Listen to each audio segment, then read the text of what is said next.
શ્રીમદ સદગુરુ રાજજી વિનય રે ભરનારા રે વંદન વર પર હો અમને ઉદ્ધરનારા રે મોક્ષ માર્ગસ્ય નેતારં વેત્તારં કર્મ ભૂભૃતાં જ્ઞાતારં વિશ્વતત્ત્વાનાં વંદે તદ્ગુણલબ્ધયે અજ્ઞાનતિમિરાન્ધાનાં જ્ઞાનાંજનશલાકયા ચક્ષુરુન્મીલિतं येन तस्मै श्रीगुरवे नमः। अहो अहो श्रीराज प्रभु। सत्श्रुतने नमस्कार, असीमोपकारी आत्माने नमस्कार, तारक त्रिपुटीने नमस्कार, महावित्रोने नमस्कार, महाविત્રો સમાન મુરબીઓ મુક્ષોને નમસ્કાર। પરમ કૃપાળુ દેવ પ્રણીત વચનામૃતજી અંતર્ગત મોક્ષમાળા શિક્ષા પાઠ 32 29-30 પાઠમાં પરમ કૃપાળુ દેવે સર્વજીવની રક્ષા પ્રબોધે સમજાવી।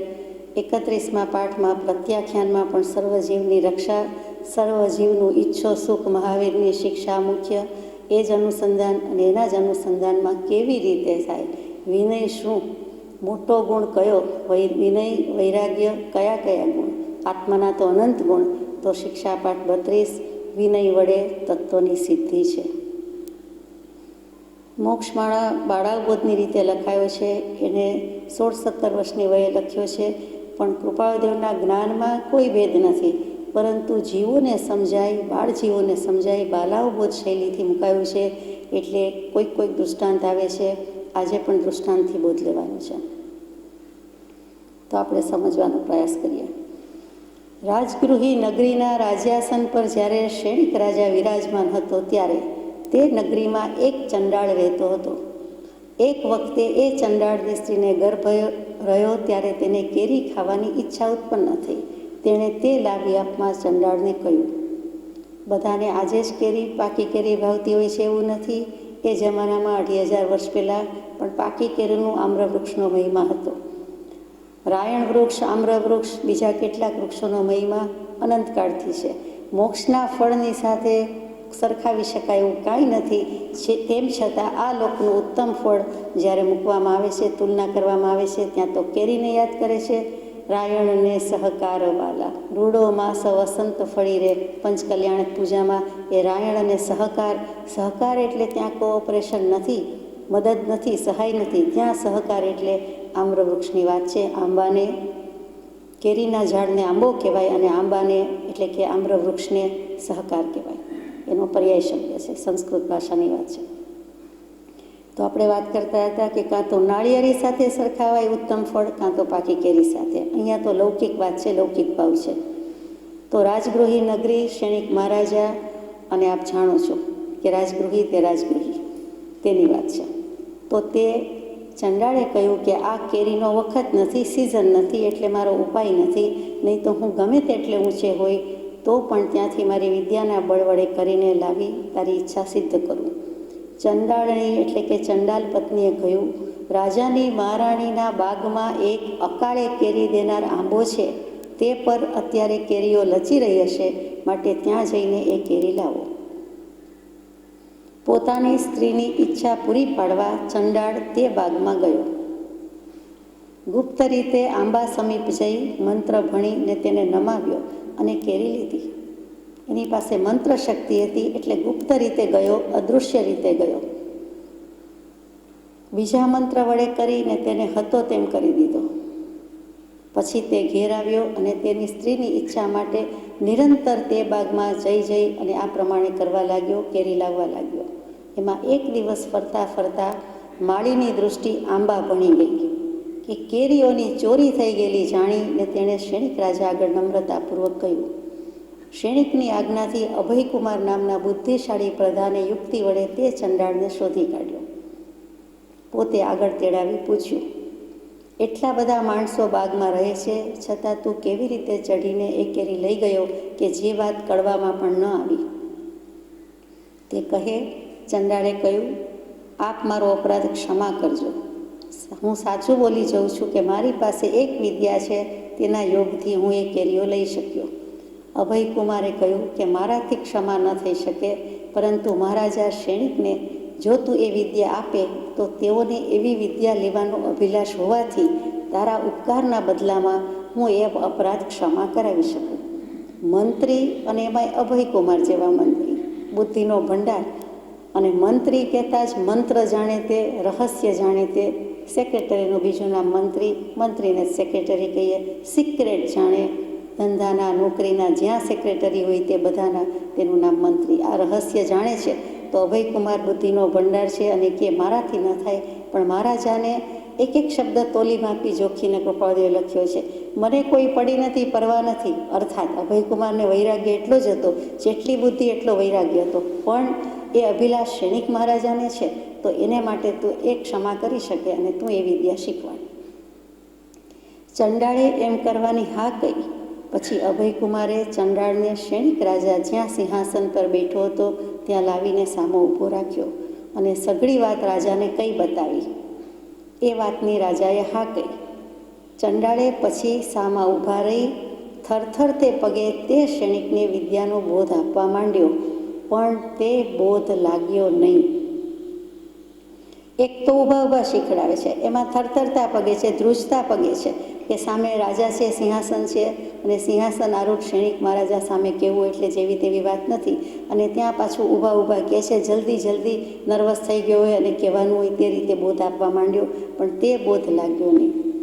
શું કામ ન લાગ્યો બોધ?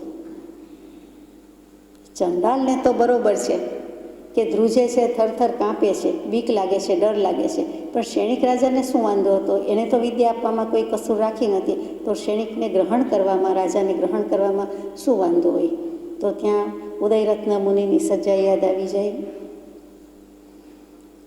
રે જીવ માનન કીજીએ, માને વિનયન આવે રે, વિનય વિના વિદ્યા નહીં, તો કેમ સમકિત પાવે રે, રે જીવ માનન કીજીએ. બહુ સુંદર છે રાગમાં. એમાં પૂજા ભક્તે કહી એવી રીતે ગાઈએ છીએ. સમકિત વિણ ચારિત્ર નહીં, ચારિત્ર વિણ નહીં મુક્તિ, મુક્તિના સુખ છે શાશ્વતા, તે કેમ લઈએ જુક્તિ, રે જીવ માનન કીજીએ. એમાં જ એ જ સજ્જાઈમાં આગળ આવે કે વિનય વડો સંસારમાં, પ્રભુ શ્રીજીના બોધમાં આ શબ્દો વારંવાર આવે. વિનય વડો સંસારમાં, વિનય વડો સંસારમાં. સંસારરૂપી વિષ વૃક્ષ છે, એમાં સૌથી મોટો ગુણ હોય તો તે વિનય છે. ગુણમાં અધિકારી રહે, એટલે કે બધા ગુણમાં વિનય છે, તે ઓફિસર છે, મોટો ઓફિસર છે, અધિકારી છે. અને માને ગુણ જાય ગળી, પ્રાણીઓ જોજો વિચારી રે, રે જીવ માનન કીજીએ. એટલે માન મૂકવાની વાત આવી તો કે તે બોધ લાગ્યો નહીં. એટલે ઝડપથી ઊભા થઈ અને અભયકુમાર બોલ્યા કે મહારાજ, આપને જો એ વિદ્યા શીખવી હોય તો સામા આવીને ઊભા રહો અને એને સિંહાસન આપો. સન્મુખ થવું જોઈએ, વિમુખ નહીં, પોતાની રીતે નહીં. નાનામાં નાની વાત શીખવી હોય, નાનામાં નાનો કોઈ પાસેથી રાગ શીખવો હોય કે આ તમે કેવી રીતે ગાઓ છો અથવા કેવી રીતે ગવાય, તો પણ આપણા પક્ષે કોઈ પણ કક્ષાનું સામે હોય પણ વિનય હોવું જોઈએ. સંગીતની સાધના કરે છે તે સાજિંદા વગેરે વાદ્ય વગાડે છે તે સંગીત, યાને સરસ્વતી, આત્માનું સંગીત, શ્રુત સરસ્વતીની જ સાધના છે. અને તે એમ જ કહે છે કે અમે એકેય સ્વર હજુ સુધી સાધ્યો નથી. ગમે તેટલા વખાણ કરીએ, ગમે તેટલો ઇલકાબ આપીએ, પણ એમ જ કહે કે હજુ તો અમે જેમ પગની રેણુય નથી, રજય નથી, સત્પુરુષના ચરણની રજ નથી, તેવી રીતે ગંધર્વ વિદ્યા જે શીખવે છે તે ગંધર્વો, દેવો, તેની તો અમે કોઈ જાતનો અંશ પણ સાધ્યો નથી. આ સરસ્વતીના સંગીતની એક સુરની સાધના પણ પૂરી નથી થઈ. સ્વર સાધવો, આત્મા સાધવા બરાબર છે, જેવી તેવી વાત નથી. તો એ જ સંગીતની વાત છે, એવી કોઈ પણ કળાની વાત છે. તો નાનામાં નાની વ્યક્તિ હોય, નાનામાં નાનું માણસ હોય, પણ તેની પાસેથી ગમે તે વસ્તુ શીખવું, જાણવું હોય, સમજવું હોય તો કેટલોક વિનય જરૂરી છે. એની પાસેથી હાલતા ચાલતા રસ્તામાં રિક્ષામાં મોક્ષની વાત કે કોઈ પણ રાગની વાત કે કોઈ પણ વાત શીખી શકાતી નથી. કોઈક પાસેથી રસોઈમાં કોઈ વસ્તુની રેસીપી શીખવી હોય, સમજવી હોય, જાણવી હોય તો પણ આપણે કેટલાક વિનયપૂર્વક પૂછવું જોઈએ, કહેવું જોઈએ, અને સાથે સાથે બતાવે તો તે વખતે પણ તેમના સમયે તેમની અનુકૂળતાએ હાજર થવું જોઈએ અને શીખવું જોઈએ. કોઈ પણ વાત વિનયથી શીખશે તો જ એ લેખે લાગે છે, વ્યવહારમાં આપણે જાણીએ છીએ. બાકી બધું અલેખામાં છે. ગમે તે વ્યક્તિ હોય, ગમે તે વાત હોય, વિનય વિનય ને વિનય જે આ જમાનામાં આ કાળમાં કળીકાળ હોવાથી બહુ મોટી ખોટ પડી ગઈ છે. પત્રાંક 254માં કૃપાળુદેવ લખે છે કે જીવના 3 મોટા દોષ, એમાં પરમ દૈન્યતાની, પરમ વિનયની ઓછાઈ છે, અલ્પતા છે, ઘણો જ અલ્પ પ્રમાણ થઈ ગયું છે. તો આ વિનયની વાત કરતા હતા. તો સામા આવીને ઊભા રહો અને એને સિંહાસન આપો. માત્ર સામા આવીને ઊભા રહ્યો એમ નહીં, પણ એમ તમારું સ્થાન એને આપો. અત્યારે એ ઉચ્ચ સ્થાને છે, એને સિંહાસન આપો. રાજાએ વિદ્યા લેવા ખાતર એમ કર્યું તો તત્કાળ વિદ્યા સાધ્ય થઈ. અને ત્યારથી જ કોઈ પણ વસ્તુમાં આપણે જે વ્યાસપીઠનો મહિમા કહીએ છીએ, સીધું સાદું આસન પણ મૂકવાનું કહીએ છીએ, અથવા સન્મુખ બેસવાની વાત આવે છે. કોઈ ગાનાર હોય, કોઈ સાંભળનાર હોય, કોઈ બોલનાર હોય, વાંચનાર હોય, કોઈ સાંભળનાર હોય, કોઈ પણ જગ્યાએ, કોઈ પણ ક્ષેત્રમાં તો જે વ્યાસપીઠનું મહાત્મ્ય આવ્યું કે આસન પાથરવાનું મહાત્મ્ય આવ્યું, તે ત્યારથી આવ્યું એમ કહેવાય છે. વિનય ગુણ તો અનંતકાળથી છે, પણ અત્યારે આ દૃષ્ટાંત પરથી તે સમયમાં પણ વિનયનું મહાત્મ્ય આ રીતે બતાવ્યું છે. એટલે સિંહાસન આપો. સિંહાસન શું છે? મહાવીર સ્વામીના સંતાન છીએ, અનુયાયી છીએ. બીજા કૃપાળુદેવ બીજા મહાવીર થયા તો એના આપણે સંતાન છીએ. 2 મહાવીરના સંતાન છીએ. સિંહાસન શબ્દ જ સિંહાસન. સિંહને શોભે તેવું આસન, સિંહની જેમ શૂરવીરતાથી, વીરતાથી કર્મોને કાપી નાખે, કાપી નાખવાની વાત કરે, કર્મનું વિદારણ કરી શકે, કરાવી શકે, તેનું નામ વીરતા, તેનું નામ સિંહાસન. તો અહીંયા તો વિદ્યા શીખવાની વાત છે, લૌકિક વિદ્યાની વાત છે કે રાજાએ વિદ્યા લેવા ખાતર એમ કર્યું તો તત્કાળ વિદ્યા સાધ્ય થઈ. શીખી ચૂક્યા. વિનયન વિદ્યા શોભતે, વિદ્યા વિનયન શોભતે. બચપણમાં સુવાક્ય કોટેશન આપણી નોટબુક ઉપર લખવામાં આવતું. કાં તો વિદ્યા વિનયન શોભતે હોય અથવા સા વિદ્યા યા વિમુક્તએ હોય કે વિદ્યા તો તે જ કહેવાય, જ્ઞાન તો તે જ કહેવાય જે મુક્તિએ પહોંચાડે, વિમુક્તિએ પહોંચાડે. એવી જ રીતે વિદ્યા વિનય વડે શોભે છે. તો આટલું કરવામાં રાજાને વિદ્યા આવડી ગઈ, સિદ્ધ થઈ ગઈ. આટલું કરવું એ નાની સૂની વાત નહોતી. બધાની સમક્ષ, ખાનગીમાં પણ નહીં, જાહેરમાં, અને પોતાનું સિંહાસન ઘડીભર પણ કોઈને આપી દેવું, એમાં પણ રાજ સિંહાસન, એ નાની સૂની વાત નથી. એ માનનો મુકુટ ઉતારે તો જ થાય. માનનો મુકુટ કોઈ ઉતારવા દે નહીં, પણ રાજા વાજાને પોતે જ સમજી બૂજીને કહે છે કે મારે માન નથી જોઈતું, મારે વિદ્યા શીખવી છે. તો તેટલા સમય પૂરતો એ સિંહાસન આરૂઢ હોવાથી એ ચંડાલ જેવી ચંડાલ જ્ઞાતિ, હલકીમાં હલકી, ક્ષુદ્રમાં પણ સૌથી હલકી જે જ્ઞાતિ આજે છે પણ નહીં, તો એવાને પણ એણે સિંહાસન આપ્યું છે. તો પછી આપણે સમજવાનું છે કે વિનયનો કેટલો મહિમા છે. આ વાત માત્ર બોધ લેવા માટે છે. એક ચંડાળનો પણ વિનય કર્યા વગર ક્ષણિક જેવા રાજાને વિદ્યા સિદ્ધ ન થઈ, તો તેમાંથી તત્વ એ ગ્રહણ કરવાનું છે કે સદવિદ્યાને સાધ્ય કરવા વિનય કરવો. સદવિદ્યા આત્મવિદ્યા, આત્મજ્ઞાન, એ સિવાય બીજું કાંઈ નથી. એ જો જોઈતું હોય તો વિનય કરવો. આત્મવિદ્યા પામવા નિર્ગ્રંથ ગુરુનો જો વિનય કરીએ તો કેવું મંગળદાયક થાય. જ્યાંથી આત્મજ્ઞાન લેવાનું છે, જ્યાંથી સમ્યક દર્શન લેવાનું છે, જેની પાસેથી અનન્ય શરણ લેવાનું છે, જેણે અનન્ય શરણ પકડાવ્યું છે તેવા પરમ કૃપાળુદેવ, પછી પ્રભુશ્રીજી, બ્રહ્મચારીજી વગેરે, તો આપણે ત્યાં એમનો વિનય કરીને બેસીએ છીએ, ઉઠીએ છીએ. કેમ કે ત્યાંથી જ્ઞાન જોઈએ છે, ત્યાંથી જ આત્મા આપ્યો છે, આત્મત્વનું દાન છે, અને આપણે તેમને ભજીએ છીએ, પૂજીએ છીએ, વંદીએ છીએ, નમસ્કાર કરીએ છીએ. નિર્ગ્રંથ ગુરુના વિનય વિના કાંઈ મળતું નથી. કેટલીક વખત શહેરમાં સભાગૃહ, મંદિર, મંડપ બધું હોવા છતાં, અને કોઈક વખત ન બંધાયો હોય કે ન હોય, અને લગ્નની વાડી કે આપ શું કહો છો, સમારંભ જ્યાં થતા હોય તેવી જગ્યાએ જ્યારે આવું ગોઠવવામાં આવે, ચિત્રપટ જેની સ્થાપના હોય, બધું હોય, તો પણ લોકોને એમ થાય કે લગ્નમાં આવ્યા, રિસેપ્શનમાં આવ્યા. એવી રીતે હાથ જોડ્યા વિના, વિનય કર્યા વિના, 2 હાથ જોડવા જેટલા વંદન નમસ્કાર કર્યા વિના પણ પોતાનું સ્થાન લઈ લે તો તે ઠીક નથી. ત્યાં પણ વિનય ગુણનો મહિમા છે. એ અવિનય થાય છે, આશાજ્ઞા થાય છે, અપરાધ ભાવ છે, અને તેનું પણ જીવને ભાન નથી. એવી જ રીતે કોઈ પણ મંદિર, સભા મંડપ જ્યાં પણ સત્સંગ ભક્તિ માટે આવીએ છીએ તો આપણે વિનય કર્યા વિના જો કે બેસતા જ નથી, સવાલ નથી, પણ એ યથાયોગ્ય વિનય, તન મન ધન જે કહીએ અંતઃકરણ આત્મા તે પ્રમાણે વિનય કરીએ છીએ. અને વિનય ન થતો હોય તો પણ વિનયનો ભાવ રાખીએ છીએ. કદાચ શારીરિક પ્રતિકૂળતા હોય અને 3 નમસ્કાર ન કરી શકતા હોય, 9 નમસ્કાર ન કરી શકતા હોય તો પણ આપણે વિનયપૂર્વક આસન લઈએ છીએ. જેમ તેમ બીજે ગયા હોઈએ તેવી રીતે આસન લેતા નથી. ટ્રેનમાં, પ્લેનમાં બેસતા હોઈએ, કારમાં, વ્હીકલમાં બેસતા હોઈએ, ઘરમાં સોફા પર બેસતા હોઈએ, હિંચકા પર બેસતા હોઈએ, એવા અવિનયથી આપણે બેસતા નથી. આપણે બને તેટલી યત્ના, ઉપયોગ, આજ્ઞાપૂર્વક ભગવાનને હૃદયમાં સ્થાપીને સામે પણ તો છે જ સ્થાપના કરેલી એની સન્મુખ બેસીએ છીએ અને કરવા જેવું છે, એમાં ચૂકવા જેવું નથી. ભગવાનની આજ્ઞા તો એથી વધીને આગળ કહેવાય જાય છે કે સ્વપ્ન માત્રમાં પણ કોઈ સત્પુરુષ કે ભગવાનના દર્શન થાય, તીર્થના દર્શન થાય તો તે વખતે પણ આપણે એમનો યથાયોગ્ય વિનય કરવો ઘટે છે. તે વખતે મોટે ભાગે વિનય કરવા જાય છે તો ઊંઘ ઉડી જાય છે.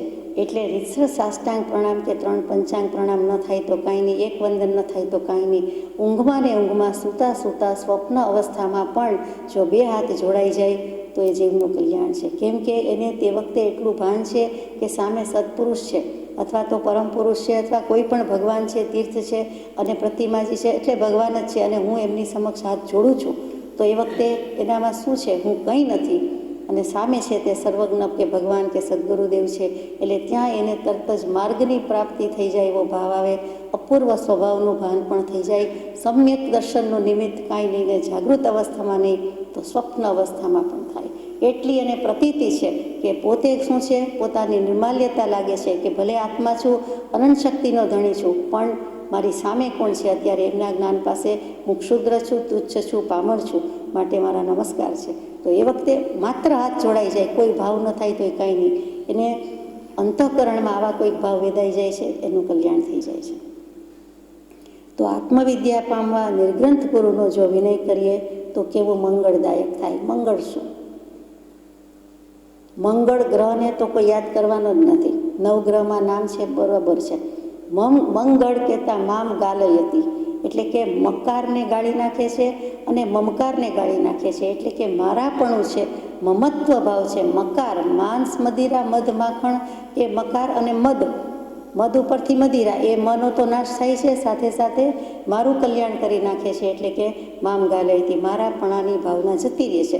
અહમત્વની ભાવના જાય તો જ મમત્વની ભાવના જાય. હું પણાનું ભાન જતું રહે તો જ મારા પણાનું ભાન જાય. એટલે અહમત્વ, મમત્વ આદિ નિવૃત્ત થવાને અર્થે જ્ઞાની પુરુષોએ 6 પદની દેશના પ્રકાશી છે. એ જ અહમત્વ, મમત્વ દૂર કરવા માટે યશો વિજયજી મહારાજ કે હું અને મારું છોડી દઈએ તો મોટામાં મોટો મંત્ર છે. રાગદ્વેષ છોડી દે તો સચ્ચિદાનંદજી મહારાજ કે કલ્યાણ જ છે. બધા જ્ઞાની પુરુષોને એક જ કહેવું છે કે રાગદ્વેષ રહિત થાઓ, હુંકાર મકાર છોડી દો, મમકાર છોડી દો, મમતાનો ત્યાગ કરો. મમતા અને સમતા સાથે ઘર ન કરે. એટલે કાં તો મમતા હોય કાં તો સમતા હોય. જ્યાં મમતા આવી ત્યાં સમજવું કે અત્યારે આપણને સમપરિણતિ નથી, સમતા નથી. એક પ્રત્યે ક્યાંક મારાપણું આવ્યું, કોઈક વ્યક્તિ પ્રત્યે, વસ્તુ પ્રત્યે, વાત પ્રત્યે તરત જ થઈ જાય કે સમતાબેન ખસી ગયા. સ્લાઇડિંગ ડોર જેવું છે, આ બાજુ જતું રહ્યું, આ બાજુ જતું રહ્યું. એક ખોલતા બીજું બંધ, બીજું આવતા પેલું જતું રહે છે. તો ગમે ત્યારે પણ સદગુરુનો, નિર્ગ્રંથ ગુરુનો વિનય કરવાની વાત છે તો મંગળ કહેતા કલ્યાણ, મંગળ કહેતા શુભ, મંગળ કહેતા પવિત્ર. કેમ કે આવા રાગદ્વેષ રૂપી ભાવમલને ગાળી નાખે છે. અને મંગમ લાતી એટલે કે મંગમ એટલે કલ્યાણને લાવે છે, સુખને લાવે છે, તેનું નામ મંગળ છે. જ્યારે પણ વિચારીએ મંગળ શબ્દ એટલે તરત જ મોક્ષ યાદ આવે, કલ્યાણ યાદ આવે, સુખ યાદ આવે, શુભ યાદ આવે. લૌકિક કાર્યમાં મંગળ કહીએ છીએ ત્યાં લૌકિક કાર્ય, લગ્ન જેવા લૌકિક કાર્યમાં એમ કહેવામાં આવે, સાંભળવામાં આવે કે મંગળ ગ્રહ નડે છે. મંગળ, નામ જ મંગળ એટલે કલ્યાણ ને શુભ, એ કોઈ દિવસ નડે? પૂછવા જેવી વાત છે કે મંગળનું કામ મંગળ હોય. સારું શબ્દ ખરાબ કરે છે, બને વધતો વ્યાઘાત છે. સારું એટલે સારું જ હોય ને ખરાબ એટલે ખરાબ. તો પછી સારું ખરાબ કેવી રીતે કરે? તો મંગળ નડે નહીં એમ કંઈ માનવા યોગ્ય નથી. એવી જ્યોતિષ વિદ્યામાં એવું કાંઈ શ્રદ્ધા, પ્રતીતિ, વિચાર રાખવા જેવો નથી. વળી આગળ જઈને એમ સંભળાય કે કેટલાકના ગ્રહો, હોરોસ્કોપ વગેરે જન્માક્ષર મેચ થતા નથી. મેચ તો અમસ્તુય કાંઈ થતું નથી. દેહને આત્માનું મેચિંગ છે નહીં, પણ માયનું છે, કમ્પોઝિટ ફોર્મ છે. ભેળ ભાવે, તો કે દેહને આત્માનું ભેળ જ છે ને, બીજી ભેળ શું ભાવે? એવી રીતે કમ્પોઝિટ ફોર્મ જ છે. એટલે આવું બધું દેહ છતાં દેહાતીત દશાની વાત કરવાની છે.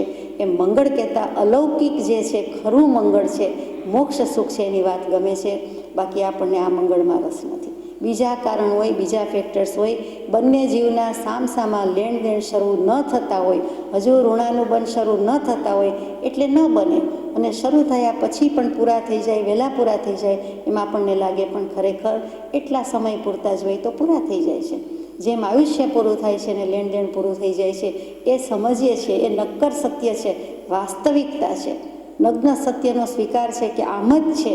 એક ઘર કે એક ભૂમિ કોઈના દેહ છૂટ્યા વિનાની, મરણ વિનાની નથી. એ હવે સ્વીકારતા જઈએ છીએ. એવું જ આમાં છે કે જેમ દેહ આયુષ્ય શ્વાસોચ્છ્વાસ પૂરા થયા, એમ જ આ બધા ઋણાનુબંધ છે, ઋણાનુબંધે આવે છે અને વિખેરાય છે. એમાં હરખ શું અને શોક શું? અને એટલું ભાવના થઈ જાય તો આપણું મંગળ છે. આ ભવે જ પહેલાં મંગળ થઈ ગયું, પછી ભવાંતરે અને પરભવે મંગળ થાય છે. એટલે મંગળ એટલે લાભ અને શુભ કહીએ છીએ લૌકિક, એ જ મંગળ કેવું છે કે મોક્ષની જ વાત છે. જો વિનય કર્યો તો મોક્ષ છે. વિનયપૂર્વક ભણાયેલું શ્રુત શાસ્ત્ર જ્ઞાન, ભણતર, એમાં પણ ધર્મનું એટલે આત્મવિદ્યા, આત્મજ્ઞાન, એ બધી વાત જો વિનયપૂર્વક ભણી હશે, પૂર્વે ભણી હશે, આ ભવે ભણ્યા હશું, આવતા ભવે એ અચૂક સાથે આવશે. એનો અર્થ એમ નહીં કે બીજો ભાવ મનુષ્ય મળે અને આપણે સ્કૂલ કોલેજમાં ન જવું પડે, ભણવું ન પડે એમ નથી. અક્ષર જ્ઞાન તો પરમ કૃપાળુદેવ જેવાને પણ સ્કૂલમાં બેસાડવામાં આવ્યા. પછી ભલે 1 મહિના, 6 મહિના, 12 મહિનામાં 10 વર્ષનું કે અનંતકાળનું ભણી નાખ્યું, બધું જ યાદ આવી ગયું, પણ એક વખત ભણવું પડ્યું તો વિનયપૂર્વક જે શ્રુત હોય તે આપણને તરત જ યાદ રહે છે, આવડી જ જાય છે. અત્યારે જે જલ્દી યાદ રહી જતું હોય અથવા કંઈ સ્મૃતિ શક્તિ બળવાન, તો એના મૂળમાં, એના મનમાં આગલા ભવે કોઈક વખતે અનેક ભવોમાં ઉપાર્જન કરેલું પ્રારબ્ધ કર્મ છે. જ્ઞાનાવરણીય કર્મ માર્ગ આપે છે ત્યારે જ આ પ્રમાણે બને છે. દર્શનાવરણીય કર્મ માર્ગ આપે છે તો જ આ પ્રમાણે બને છે. એ પૂર્વ સંસ્કાર છે. ક્ષયોક્ષમ વધારે હોવો, શાસ્ત્ર જ્ઞાન વધારે હોવું, શાસ્ત્ર જ્ઞાનની સમજ હોવી, અથવા તો યાદ રહેવું, મુખપાઠ હોવું, કંઠસ્થ થવું, એ બધું જ. અને મૂળ તો એ ગમવું, તો એ અગાઉ આગલા ભવોમાં આપણે કાંઈક વિનય વિવેકપૂર્વક ભણ્યા હશું એનું પરિણામ છે. કોઈ પણ જીવને લાગુ પડતી વાત છે. માટે વિનય ગુણનો આટલો મહિમા છે. વિનય એ ઉત્તમ વશીકરણ છે. ઉત્તરાધ્યાયનમાં ભગવાને વિનયને ધર્મનું મૂળ કહી વર્ણવ્યો છે. વિનય એ વશીકરણ છે, ઉત્તમ વશીકરણ છે. મિથ્યાત્વનો નાશ કરે તે ઉત્તમ. તમસ એટલે અંધકાર, અને ઉન્મૂલન કરી નાખે, ઉખેડી નાખે. મિથ્યાત્વને મૂળથી ઉખેડી નાખે તે વિનય. વિનય શબ્દની વ્યુત્પત્તિમાં પણ મૂકેલું છે. વિનયતિ અપનયતિ અષ્ટકર્માણી. બધા જ કર્મોને જે દૂર લઈ જાય છે તેનું નામ વિનય. એટલે કે વિનયથી બધા જ કર્મો, 8 કર્મો દૂર થાય છે, દૂર લઈ જઈ શકે છે, એટલી એનામાં તાકાત છે. એનો વ્યાકરણની વ્યુત્પત્તિથી થયેલો અર્થ છે. વિનય, નય એટલે લઈ જવું, ની ઉપરથી નયથી, અપનયથી, એના પરથી નેતા કે દોરી જનાર, લઈ જનાર, તેનું નામ નેતા. એવી જ રીતે વિનય છે કે બધા કર્મોને એક બાજુ દોરી જાય છે, આપણાથી આઘા કરી નાખે છે, તેનું નામ વિનય. આત્મા એક બાજુ રહી જાય, 8 કર્મ ઊભી પૂછડીએ ભાગે, અપહરણ થઈ જાય, દૂર થઈ જાય, જતા રહે, નાસી જાય. ભગવતી આરાધના જેવું શાસ્ત્ર પરમ કૃપાળુદેવે અનહદ વખાણ્યું છે કે આ કાળમાં આ એક જ શાસ્ત્ર વંચાય તો પણ કલ્યાણ છે, બસ છે. કારણ કે એમાં બધું મૂકી દીધું છે, મોક્ષ માર્ગની વાત જ છે. તો વિલયમ નયતિ કર્મમલમ ઇતિ વિનય. ત્યાં વિ અને નય છૂટું પાડ્યું કે વિલયમ, વિલય પામે છે, નાશ પામે છે. કોનો? કર્મરૂપી મળનો જે નાશ કરી દે છે તે વિનય છે. કર્મરૂપી મળનો નાશ કરે એટલે કે વિનય મોક્ષ સ્વરૂપ જ થયો. મોક્ષનું દ્વાર, મોક્ષે જવાની વિદ્યા, જે કંઈ કહ્યો તે વિનય, વિનય ને વિનય. પ્રભુશ્રીજી જેવા પ્રભુશ્રીજીએ પણ લખ્યું કે વનો વેરીને વશ કરે. ને વારંવાર વનો વેરીને વશ કરે અને વિદ્યા વિનયથી શોભે. અને વિનય વડો સંસારમાં ઉપદેશામૃતજીમાં વારંવાર આવે. શું કામ આવે? તો કે વનો એટલે વનેચંદભાઈ નથી. મૂળમાં તો એમ જ છે કે વિનય નામ હોય પછી વનેચંદ થઈ જાય. તો વનો વેરીને વશ કરે, કોઈ વ્યક્તિનું નામ નથી. વિનય નામનો ગુણ એવો છે કે વેરી પણ તેનાથી વશ થઈ જાય છે. પ્રેમથી વશ થાય, પ્રેમથી જીતાય. કોઈને દ્વેષથી જીત્યું મેં સાંભળ્યું નથી. રાગ દ્વેષથી કોઈ જીતાતું નથી, પણ પ્રેમથી જીતાય છે. એમ વેરથી શમન થતું નથી, પ્રેમથી થાય છે. તો આવા વિનય ગુણને ઉત્તરાધ્યયનજી સૂત્ર એટલે પ્રભુ મહાવીરની અંતિમ દેશના, જેમાં 36 અધ્યયન, અને એમાં પહેલા અધ્યયનની પહેલી ગાથા કે સંજોગા વિપમુકસ અણગારસ ભિક્ષુણો વિનયમ પાવું કરી સામી આણુપુવીમ સુણે હમે. મને શાંતિથી શાંત ચિત્તે સાંભળો, હું વિનયને હવે અધ્યયન કહું છું. વિનયને આ અધ્યયનમાં સ્થાન આપું છું. વિનયપૂર્વક આ પ્રમાણે કહું છું. સંજોગા વિપ્રમુક્તસ, સંયોગ સંબંધથી જે મુકાયા છે, વિપ્રમુક્ત થઈ ગયા છે. મુક્ત, પ્રમુક્ત, વિપ્રમુક્ત, વિમુક્ત થયા છે તેવા અણગાર, જેણે ઘર બાર સંસાર દેહભાવ લૌકિક ભાવ ત્યજી દીધો છે. સંજોગા વિપમુક્તસ અણગારસ ભિક્ષુણો, જે ભિક્ષુ થઈ ગયા છે. આત્મધન એમની પાસે છે, પણ દેહના સંયમ કે નિર્વાહ માટે, દેહની રક્ષા માટે જે કાંઈ એમને લેવું પડે છે માટે ભિક્ષાર્થે જાય છે, તેવા તેમને નમસ્કાર કરીને તે દશામાં આવીને આ પ્રમાણે હું વિનયપૂર્વક કહું છું, વિનયનું અધ્યયન કહું છું. એવું જ દશવૈકાલિકજી સૂત્ર. દશવૈકાલિકજી સૂત્રમાં 14-14-10-10 પૂર્વનો ઉદ્ધાર કરીને સ્વયંભવ સૂરીજીએ પોતાના પુત્રનું 6 મહિનાનું જ આયુષ્ય જાણીને એ 8 વર્ષના બાળકને 7 વર્ષના 8 વર્ષના બાળકનું લઘુત્તમ સમયમાં મહત્તમ કલ્યાણ કેવી રીતે થાય, એટલે એ 14 પૂર્વના ઉદ્ધાર રૂપે એ સમજી શકે એવું જલ્દી શાસ્ત્ર લખ્યું, અને તેનું નામ જ શ્રી દશવૈકાલિક સૂત્ર. અનુયોગ દ્વાર, આગમ દ્વારમાં જે કહ્યું છે તે આગમની પરિપાટીમાં જે કાંઈ મૂળ સૂત્રોમાં ઉલ્લેખ છે તે પહેલું દશવૈકાલિકજી, બીજું નંદી ઉત્તરાધ્યયનજી, ત્રીજું નંદી સૂત્રજી, ચોથું અનુયોગ દ્વારજી. તો આવા દશવૈકાલિકજી સૂત્રના 10 અધ્યયનમાં 9મું અધ્યયન એનું નામ જ મૂક્યું છે વિનય સમાધિ. શીર્ષક જ સરસ છે કે વિનય સમાધિ, અને તેમાં ખૂબ મહિમા મૂક્યો છે કોનો? વિનય ગુણનો. અવિનીતનો કોઈ ક્લાસ નથી, કોઈ ચાન્સ નથી. અવિનીતના લક્ષણો નંદી સૂત્રમાં પણ મૂક્યા, દશવૈકાલિકજીમાં મૂક્યા કે વિનય હશે તો જ વિદ્યા આવશે, આત્મજ્ઞાન થશે, સમ્યક દર્શન થશે. વિનય વિના મોક્ષ છે જ નહીં. અત્યારે લૌકિક વિનયની પણ આપણને ખૂબ જ ખામી દેખાય છે. જ્યાં ને ત્યાં શાળા કોલેજમાં પણ અત્યારે વિનય ગુણ જેવું દેખાતું જ નથી. તો એ દેશની, રાષ્ટ્રની, વ્યક્તિની, પોતાની, સમાજની અધોગતિનું કારણ છે. પડતો કાળ છે, પણ કાળ વગોવાય છે આવા અવિનીત જીવોને કારણે, એવા હિનકર્મી બંધ પુણ્યશાળી જીવોને કારણે. તો દશવૈકાલિકજી સૂત્રની વાત કરતા હતા કે તેમાં પણ વિનય સમાધિમાં આટલો મહિમા મૂક્યો છે. એમાં ધર્મને કલ્પવૃક્ષ કહી દીધું છે કે ધર્મરૂપી વૃક્ષ, ધર્મરૂપી કલ્પવૃક્ષ. પણ એનું મૂળિયું શું? તો કે છે એવમ ધમ્મસ વીણાવો મૂલમ પરમો સો મુખો. મોક્ષનું કારણ છે ધર્મરૂપી વૃક્ષનું કારણ, મૂળ મૂળિયું તો વિનય ગુણ છે. અને તેનાથી શું થાય છે? જેણ કીર્તિમ સુવમ સિદ્ધમ નિશેષમ ચ અભિગચ્છઈ. તેનાથી શું થાય? તો કે કલ્યાણ થાય, મોક્ષ થાય. શું કામ? વિનયથી મોક્ષ થાય છે. વિનયને વૃક્ષનું મૂળ કહી દીધું છે. તો ડાળી પાંખડી શું છે? શાખા, પ્રશાખા, પુષ્પ, પત્ર, ફળ વગેરે શું છે? મૂળિયામાં વિનય છે. તો કે કેટલીક વખતે સીધો મોક્ષે નથી જઈ શકતો, તો ડાળા પાંખડા ઉગે છે, એમાં એને કર્મો કર્યા હોવાથી દેવગતિ મળે છે. કેટલાક પુણ્ય કર્યા હોય તો ફરીથી મનુષ્ય ગતિ મળે છે, પણ એના મૂળમાં તો વિનય છે. માનો કે સીધો મોક્ષ ન જઈ શકો તો પણ દેવગતિ, મનુષ્ય ગતિ, ઉત્તમ આર્ય, ઉત્તમ કુળ વગેરે ઉચ્ચ સંસ્કારો, ઉજ્જવળ સંયોગો, એ બધું વિનયના મૂળિયામાંથી પોષણ પામીને મોટા થયા છે. એ ડાળી, એ ફૂલ, એ બધું મનુષ્ય ગતિ, ઉત્તમ ગતિ, દેવગતિ વગેરે છે. એટલે કે ઉત્કૃષ્ટ નિમિત્ત મળે છે એ બધા ડાળા પાંખડા, ઝાડપાન, ફળ ફૂલ કહીએ તે. અને મુખ્ય વસ્તુ શું? તો કે મૂળિયું. મૂળમાંથી પાણી મળે છે, મૂળમાંથી સિંચન થાય છે, બીજેથી નહીં.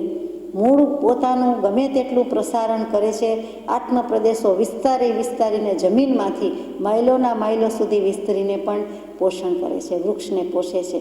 ડાળી, પાંદડા, શાખા, પ્રશાખા, સ્કંદ કહીએ છીએ તે, એ બધાને પોષણ મળે છે. ક્યાંથી? વિનયથી, મૂળિયાથી. તો અહીંયા ધર્મરૂપી વૃક્ષ, કલ્પવૃક્ષ, અને એનું મૂળ જો કીધું હોય તો વિનય છે. એટલે આ જેવી તેવી વાત નથી. આ શાસ્ત્ર કરતાં ભગવંતોએ જે ગુણનો મહિમા ગયો છે તેની આપણે વાત કરીએ છીએ. હવે વિનય શું? આ તો એનો મહિમા થયો કે વિનય ગુણ વિના કાંઈ નથી. પણ વિનય કોને કહેવાય? 6 આભ્યંતર તપમાં પણ વિનયનું સ્થાન મૂક્યું. સ્વાધ્યાય ઉત્તમ તપ છે, અને એથી ઓછું અધિક જે કહો તે બધું ઉતરતું. પ્રાયશ્ચિત, વિનય, વૈયાવૃત્ય, સ્વાધ્યાય બધું આવ્યું. એમાં સ્વાધ્યાય ઉત્તમ આવ્યું, પણ વચ્ચે શું આવ્યું તો કે વિનય આપ્યું. તો વિનયને પણ તપમાં મૂક્યું છે. દેખીતો કોઈનું તપ કરે છે એવું લાગતો નથી, પણ જીવ વિનય હોય તો એ પણ મોટો તપસ્વી છે, એ સમજવાનું છે. 10 લક્ષણ ધર્મમાં ઉત્તમ ક્ષમા, પછી બીજું મૂક્યું ઉત્તમ માર્દવ. માર્દવ કહેતા મૃદુતા, કોમળતા, મુલાયમતા, સ્વભાવની કોમળતા ક્યાંથી આવે? અંતઃકરણ મૃદુ કેમ થાય? કોમળ ક્યારે થાય? કરુણતા ક્યારે આવે? એનામાં જો નમ્રતા કે વિનયનો ગુણ હોય તો જ આવે. માનનો પ્રતિપક્ષી વિનય છે, નમ્રતા છે, મૃદુતા છે, રુજુતા છે. રુજુતાની માર્દવતા છે, માર્દવ છે.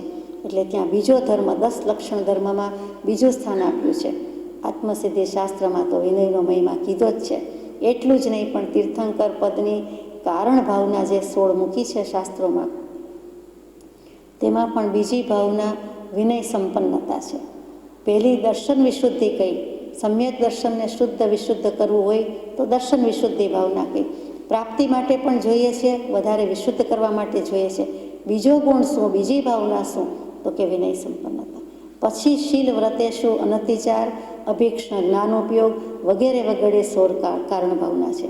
કોની કારણ ભાવના છે? તીર્થંકર નામગોત્ર ઉપાર્જન કરવાની. કાર્ય શું તો કે તીર્થંકર બનવાનું છે તે. અને કારણમાં શું તો કે આ 16 કારણ ભાવના છે તે. એ ભાવી શકાતી નથી. જે ભાવે છે તે આપોઆપ ભાવાઈ જાય છે.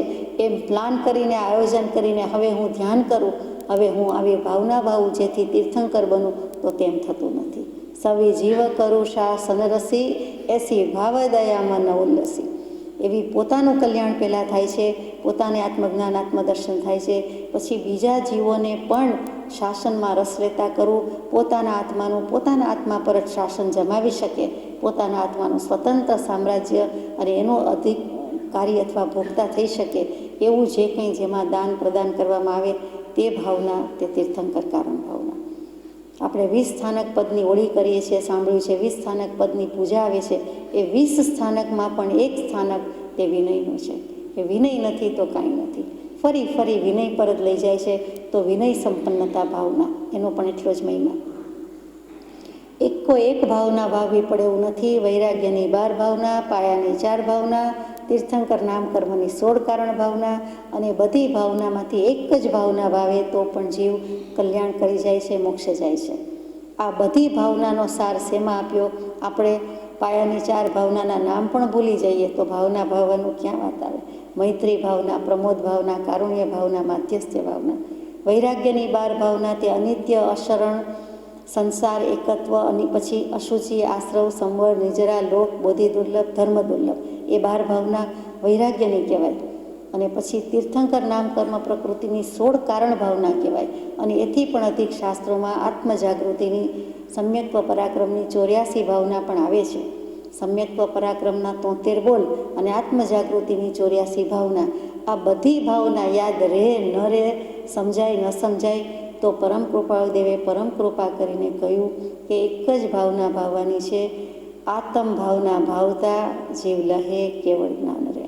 આત્મ ભાવના, શ્રુત ભાવના એ પાવન કરી દે છે, આત્માને પવિત્ર કરી દે છે. 84 ભાવના ભાવો, 12 ભાવો, 16 ભાવો, 4 ભાવો કે 1 ભાવો, બધામાં રહેલી છે શું? આત્મભાવના. બધું કોણ ભાવનાર છે? આત્માએ, આત્મા વડે, આત્મામાંથી આત્માનું કલ્યાણ કરવાનું છે, મોક્ષે જવાનું છે. ષટકારક કહીએ છીએ તે 6 વિભક્તિ લાગુ પડે છે અને તે જ પરમ સત્ય છે. ક્યાંથી આવે છે? વિનય ગુણથી આવે છે. વિનય અને વિવેક, અને એમાંય વિનય અને વૈરાગ્ય, એ બે તો ખરેખર મોટા ગુણ છે. એના વિના કાંઈ થઈ શકતું નથી. હવે જુદી જુદી રીતે જ્ઞાની ભગવંતોએ વિનયને વિસ્તારથી મૂક્યો છે. ક્યાંક 4 ભેદે, ક્યાંક 5 ભેદે, ક્યાંક 7, ક્યાંક 8, ક્યાંક 10, ક્યાંક 13, અને ક્યાંક 52, અને ક્યાંક 60, અને છેલ્લે 66 ભેદ. આમ તો જેટલા કહીએ તેટલા થોડા, પણ મુખ્ય 4 ભેદ કયા છે તો કે તત્વાર્થ સૂત્ર કે મોક્ષશાસ્ત્ર, એના 10 અધ્યાય, એનું 9મું અધ્યાય, એનું 23મું સૂત્ર કે જ્ઞાન, દર્શન, ચારિત્ર, ઉપચારાહા. જ્ઞાન, દર્શન, ચારિત્ર અને ઉપચાર. ઉપચાર એટલે ઔપચારિક વિધિ કહીએ, ફોર્માલિટી કહીએ. વિનય, ઉપચારનો અર્થ પરમાર્થમાં વિનય થાય, વ્યવહાર થાય. તો જ્ઞાન, દર્શન, ચારિત્ર અને વ્યવહાર વિનય. ઉપચાર ઉપચારિત નહીં એટલે બધું વ્યવહારિક નહીં. તો જ્ઞાનનો વિનય, દર્શનનો વિનય, ચારિત્રનો વિનય અને વ્યવહાર વિનય, ઉપચાર વિનય. પહેલો વિચારીએ જ્ઞાનનો વિનય. તે શું?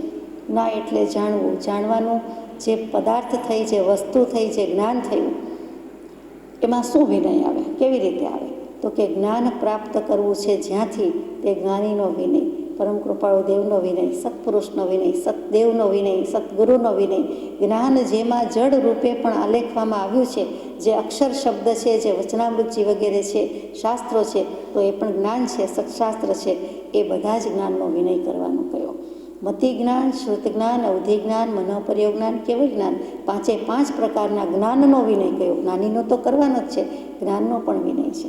એમ કહી દઈએ કે મારે શું કેવળ જ્ઞાનનું કામ છે, અથવા તો શ્રુત જ્ઞાન, શાસ્ત્ર જ્ઞાન ન હોય તો શું કામ છે? અવધિ જ્ઞાન થાય તો બધાના મનનું દેખાય, અથવા મનોપર્યોગ જ્ઞાન થાય તો બધાના મનનો કચરો જ જાણવો ને. અથવા તો અવધિ જ્ઞાન એટલે દૂર સુધી શું જાણીને ફાયદો છે. અથવા તો મારે તો જાણવું જ છે, આત્મજ્ઞાન ન થાય તો કાંઈ નહીં, અવધિ જ્ઞાન જ જોઈએ છે. આવો જે કંઈ ભાવ ત્યાં જાણીએ અજાણીએ અવિનય, આશાતના, અપરાધ, અજ્ઞાન બતાવે છે. અજ્ઞાન તો છે જ અને વળી વધારો કરે છે, તો એ કરવા જેવું નથી. તે વિષયની શ્રદ્ધા અને ભક્તિ એ અવધિ જ્ઞાનમાં આટલું બધું દૂર લોકાકાશમાં ક્યાંનું ક્યાંય રહેલું છે. અત્યારના કોઈ મેપમાં દેખાતું નથી, નકશામાં આવતું નથી, કોઈ બતાવી શકતું નથી. એ એમનેમ ક્યાંથી થાય? આનંદ જેવા શ્રાવકજીને આટલું બધું અવધિ જ્ઞાન હોય, એમ ગૌતમ પ્રભુને પણ શંકા આશંકા થઈ, મહાવીર પ્રભુએ નિવારણ કર્યું. તો આવું કંઈક અશ્રદ્ધા કે અભક્તિ થઈ જાય તો એ અવિનય છે. એની બદલે એવું હોઈ શકે, થઈ શકે, મારો મોક્ષ ન થાય તો કંઈ નહીં, મારા પડોશીનો થાય, બીજાનો થઈ શકે છે. જે કરશે તેનો થશે, જે સત્પુરુષાર્થ કરશે તેનો મોક્ષ થશે. મને ન હોય તો કોઈને ન હોય એમ નથી. એવી રીતે આ બધો જે ભક્તિ, આદર, વિનય કરવો, કોઈ પણ જીવ મોક્ષ જઈ શકે છે, કોઈ પણ જીવ જ્ઞાની હોઈ શકે, કોઈ પણ સમ્યક દૃષ્ટિ હોઈ શકે, આપણને ખબર નથી. જો હોય તો તેને આપણા અહીં બેઠા દૂરથી નમસ્કાર છે. આમ ન જ હોય, આમ થાય જ નહીં, આમ હોય જ નહીં એમ કહેવાની બદલે જ્ઞાન ઉપર અને જ્ઞાની ઉપર બહુમાન હોવું, જ્ઞેય પદાર્થોનું ચિંતન કરવું. આ વસ્તુ જાણીને શું ફાયદો છે એમ નહીં. હા, આત્મા જાણતા બધું જણાય છે. આત્માને જાણવો મોટામાં મોટી વાત છે. શાસ્ત્ર જ્ઞાનથી નિવેડો નથી, આત્મજ્ઞાનથી નિવેડો છે. તેમ છતાં શાસ્ત્ર જ્ઞાનનો પણ આપણા ઉપર અચિંત્ય ઉપકાર છે, સત્શ્રુતનો મહા ઉપકાર છે. આવી ખબર પણ ક્યાંથી પડી કે શાસ્ત્ર જ્ઞાનનો મહિમા એના કરતાં અનુભવ જ્ઞાનનો મહિમા છે, એવી ખબર ક્યાંથી પડી? શાસ્ત્ર જ્ઞાનથી પડી. સત્પુરુષો લખી ગયા, બોધી ગયા, શાસ્તા પુરુષના વચન છે માટે ખબર પડે છે, તો એ પણ ક્યાંથી? તો એવી શ્રદ્ધા, ભક્તિ, વિનય, બહુમાન અને ચિંતન હોવું તે જ્ઞાનનો વિનય છે. વળી હવે નવું કાંઈ શીખવું નથી. હવે જેટલું આવડે છે એટલું બસ છે, બધું સમજીને બેઠા છીએ, બધી ખબર છે, તો ત્યાં નવા જ્ઞાનના ગ્રહણ કરવાનો ભાવ નથી, ત્યાં વિનય થયો. નવું અને જૂનું આત્મજ્ઞાનમાં બધું સમાય છે, પણ નવું આત્મા સંબંધી કાંઈ પણ જાણવું, સાંભળવું, વિચારવું તો તે ગ્રહણ કરવું જોઈએ. એવી રીતે ઉપેક્ષા સેવા જેવું નથી. એટલું જ નહીં, એનું સ્તવન અને પરિશીલન પણ કરવું જોઈએ, આદરથી ભણવું જોઈએ. અને જીનાગમનો યોગ હોવો, સત્શાસ્ત્રનો યોગ હોવો, વચનામૃતજી આપણા હસ્તગત થવું, આપણા હાથમાં આવવું, એ કોઈક મહાલાભનું કારણ છે અને મહાપુણ્યનું પરિણામ છે. એમ નમ નથી. કેટલી કિંમત ચૂકવી છે, ત્યારે આટલે સુધી આવ્યા છીએ, તો એવા જ્ઞાનનો વિનય કરીએ તેટલો થોડો છે.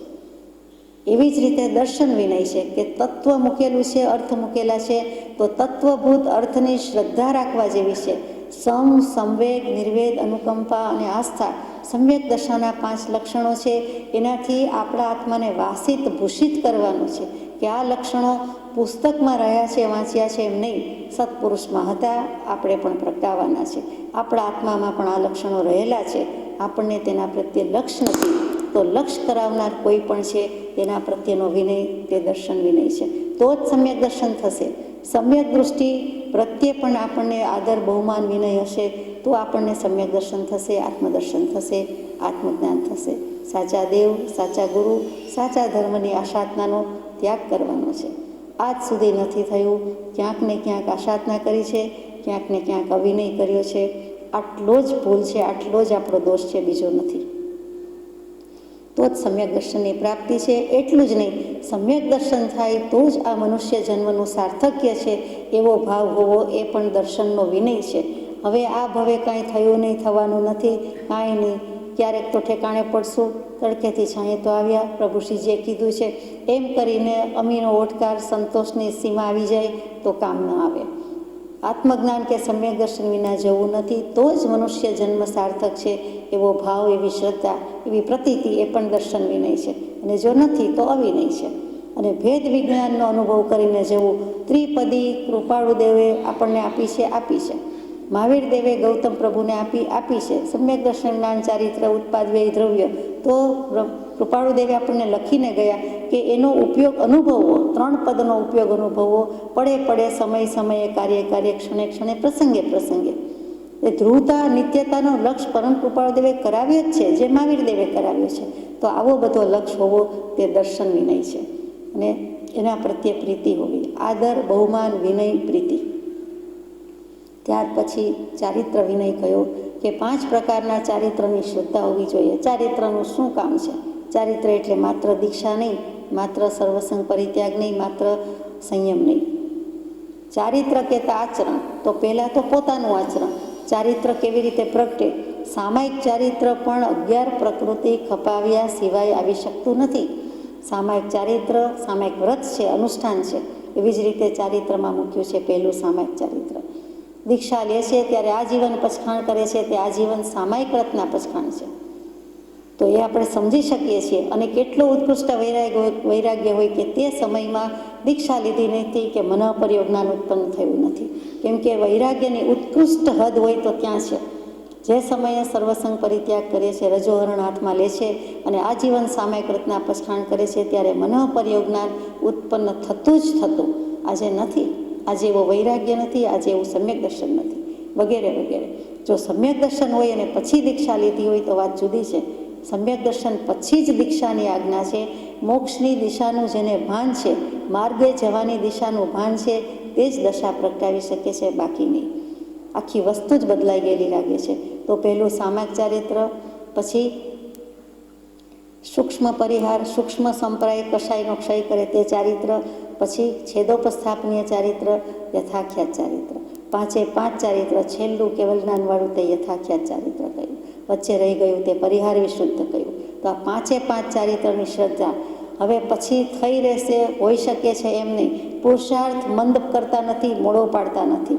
અપ્રમત્ત ગુણસ્થાને પહોંચીને પણ પ્રમત્ત ગુણસ્થાનક પછી અપ્રમત્ત દશા આવ્યા પછી 2 ભાગ પડે, સાતિશય, નિરતિશય, અપ્રમત્ત.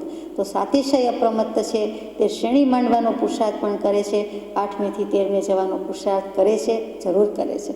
અને શુક્લ ધ્યાન પ્રગટાવે છે, કેવલ જ્ઞાન પ્રગટાવે છે, મોક્ષે જાય છે. તો આમ થઈ શકે છે, હોઈ શકે છે, કરવા યોગ્ય છે. એ ચારિત્ર પ્રત્યેનો વિનય છે. યથાશક્તિ પાલન કરવું, વિષય કષાયનો ત્યાગ કરવો, ઘટાડતા જવું અને ચારિત્રવાનના જીવના ગુણમાં અનુરક્ત થવું, ગુણીના ગુણમાં અનુરક્ત થવું. ગુણી, આત્મા તો અનંત ગુણનો ભંડાર છે, મોટો કોથળો છે. ગુણી એટલે કોથળો, ક્ષણનો કોથળો કહીએ તે, એ જ ગુણી બોલાતું. ઘઉંની ગુણી, ચોખાની ગુણી. તો એ ગુણી આત્માય ગુણી જ છે, અનંત ગુણનો ભંડાર છે. પણ એમાંથી એના ગુણ પ્રત્યે અનુરક્ત થાવો ભગવાનની આજ્ઞા છે કે રંગાઈ જાઓ, એના ઉપયોગમાં જાઓ, એના આત્માના ઉપયોગમાં રંગાઈ જાઓ. તે ન થાય ત્યાં સુધી ચારિત્રનો પણ વિનય કરવા જેવો છે. ટૂંકમાં આચરણ હશે તો વાત છે. અહિંસા પરમો ધર્મ, આચાર પ્રથમો ધર્મ. એ તો જોશે જ.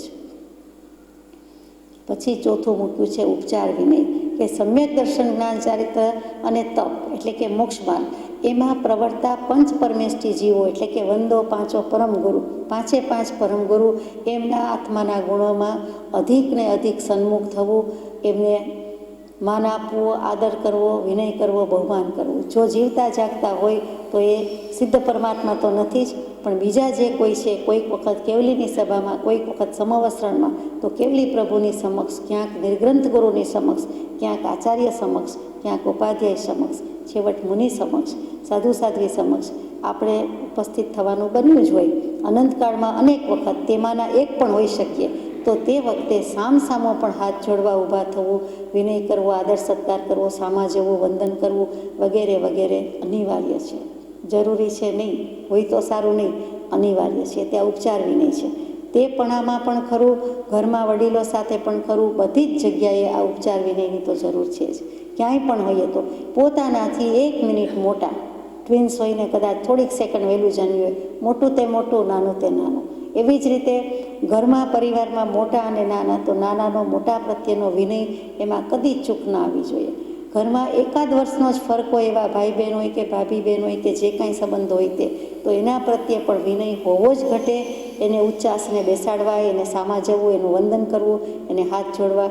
અગર તો એને દરરોજ ઉઠીને જેમ માવતરને પગે લાગીએ, ભગવાનને પગે લાગીએ, દેવગુરુ ધર્મશાસ્ત્ર માવતરની જગ્યાએ આપણાથી જે વયમાં મોટા છે તે, ઘરમાં જેની સાથે રહેતા હોઈએ તે, અથવા જ્યારે મળીએ ત્યારે એટલું ઓછામાં ઓછું હોવું જ જોઈએ.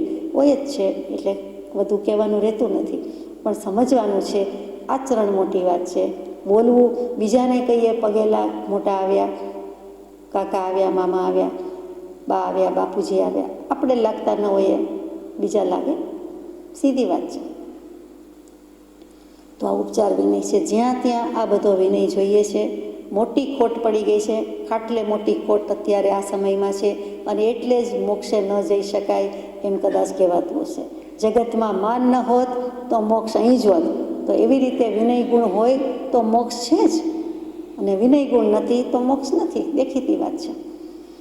આ 4 ભેદે મૂક્યું છે. કોઈક શાસ્ત્રોમાં 5 ભેદે વિનય કયો છે, કે એમાં 5મામાં જ્ઞાન દર્શન ચારિત્ર મૂક્યું હોય, ઉપચાર મૂક્યું હોય, પછી તપ લીધું છે, જુદું લીધું છે, તપને વિનય કીધો છે. એમાં તપમાં બીજો ભાંગો છે વિનય. વૈયાવચ્ચ શબ્દ આપણે કહીએ છીએ, તો વૈયાવચ્ચ એ પ્રાકૃત થઈ ગયો, અર્ધમાગધી થઈ ગયો. સંસ્કૃતમાં વૈયાવૃત્ય છે, તે વૈયાવચ્ચ જ છે. કોનું કરવાનું? 10 વૈયાવચ્ચ કરવાની આજ્ઞા છે. કયા 10? કોણ 10? તો કે આચાર્ય ભગવંતની, ઉપાધ્યાય ભગવંતની, તપસ્વીની, શૈક્ષકની, શૈક્ષક એટલે શિક્ષણની, પણ જે નવદીક્ષિત છે તેની, કે તેને ગ્રહણ શિક્ષા અને આ સેવન શિક્ષા બંને આપવાની જરૂર છે. એટલા માટે એને પણ વિનય કીધો છે, એ પણ કરવાનું છે. એની પણ વૈયાવચ કરવાની છે. નવદીક્ષિતને પણ આ 2 શિક્ષા આપવાની છે, એટલે ત્યાં વૈયાવૃત્ત કીધેલી છે. એટલે નવદીક્ષિત હોય, દીક્ષા લઈ લીધી, પણ એનો વિનય કરવો કે એની વૈયાવચ કરવી, આ પ્રમાણે એને શીખવાડવાનું છે, સમજાવવાનું છે, વગેરે વગેરે. પછી જ્ઞાનનું. જ્ઞાન એટલે કોણ?